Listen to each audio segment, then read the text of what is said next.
எப்படி இருக்கிறீங்க? நல்லா இருக்கிறீங்களா? ஆண்டவர் இயேசு கிறிஸ்து உங்க மேல ரொம்ப அன்பும் அக்கறையும் உள்ள ஒரு தேவன். அது மாத்திரம் இல்ல, உங்களுடைய வாழ்க்கையின் ஒவ்வொரு பகுதிகளை கவனம் அப்படியெல்லாம் வாக்கு கொடுத்திருக்கிறார். அது மாத்திரம் இல்ல,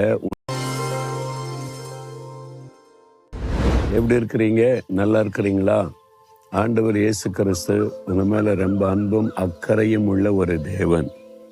அது மாத்திரம் இல்ல, உங்களுடைய வாழ்க்கையின் ஒவ்வொரு பகுதிகளை கவனமாய் பார்க்கிற தேவன். நீங்க நடந்து செல்ற பாதையில சில சமயம் தடுமாற்றம் வரும், சறுக்குதல் வரும், விழுந்துருவனோ அப்படின்ற சூழ்நிலை வரும்.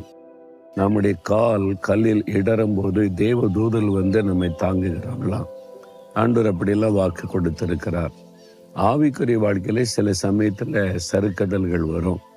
அந்த மாதிரி சமயத்துல நம்ம கொஞ்சம் துக்கப்படுவோம். இப்படி ஆயிட்டு, இப்படி செஞ்சிடக்கூடாதோ, இப்படி நடந்திருக்கூடாதோ அப்படின்னு சொல்லி. அந்த சமயத்தில் ஆண்டவர் என்ன செய்கிறார்? 94ஆம் சங்கீதத்தில் 18வது வசனத்தில், என் கால் சறுக்குகிறது என்று நான் சொல்லும்போது கர்த்தாவே உமது கிருபை என்னை தாங்குகிறது. அருமையாக ஒரு பக்தன் சொல்லுகிறார், என் கால் சறுக்குகிறது என்று சொல்லும் பொழுது கர்த்தாவே உமது கிருபை என்னை தாங்குகிறது. இந்த சறுக்குது எல்லாருடைய வாழ்க்கையில வரும். நீங்க ஆபிரகாமுடைய வாழ்க்கையில கூட சறுக்குதல் வந்தது. அவர் விசுவாசிகளின் தகப்பன் என்று அழைக்கப்பட்டவர். அவரே ஒரு காலத்தில் விசுவாசத்தில் தடுமாறின சம்பவம் எழுதப்பட்டிருக்கிறது. மோசே தேவனுடைய சிநேகிதன். அவரே ஒரு சமயத்துல சறுக்கிட்ட சம்பவம் பைபிள் எழுதப்பட்டிருக்கிறது. அதே மாதிரி தாவீது, என் இருதயத்திற்கு ஏற்றவன், எனக்கு சித்தமானதெல்லாம் செய்வான் ஆண்டவர் பெருமையா சொல்லுகிறார். அவருடைய வாழ்க்கையில கூட ஒரு சறுக்குதல் வந்தது. இந்த மாதிரி எல்லாருடைய வாழ்க்கையிலுமே சில சறுக்குதல்கள் வந்ததை வேதத்தில் பார்க்கிறோம். நம்ம அப்படியே விழுந்து அழிஞ்சு போவதில்லை. என் கால் சறுக்குகிறது என்று கர்த்தரை நோக்கி கூப்பிடும் போது அவருடைய கிருபை நம்மை தாங்குகிறது. அவருடைய இரக்கம், அவருடைய கிருபைனா தகுதியற்ற ஒரு மனிதனுக்கு தேவன் காண்பிக்கிற தயவு.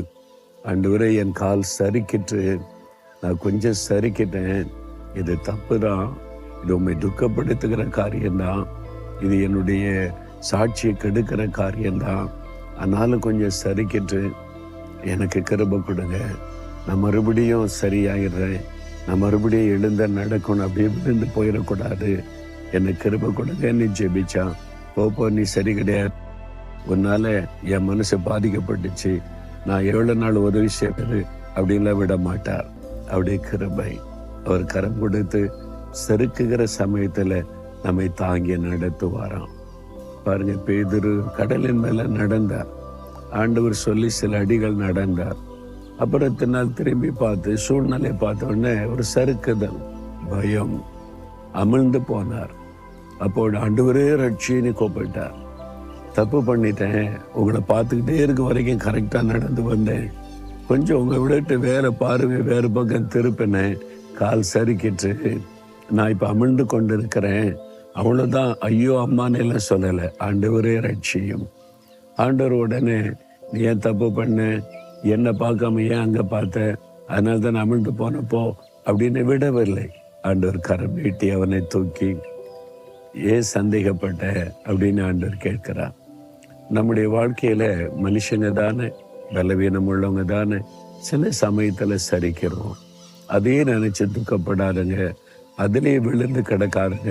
ஆண்டவர் சொல்ற, நான் உன்னை தாங்குறேன், நான் இன்னும் மேல கிருபையா இருக்கிறேன், காம் எழும்பு அப்படின்னு ஆண்டவர் சொல்லுகிறார்.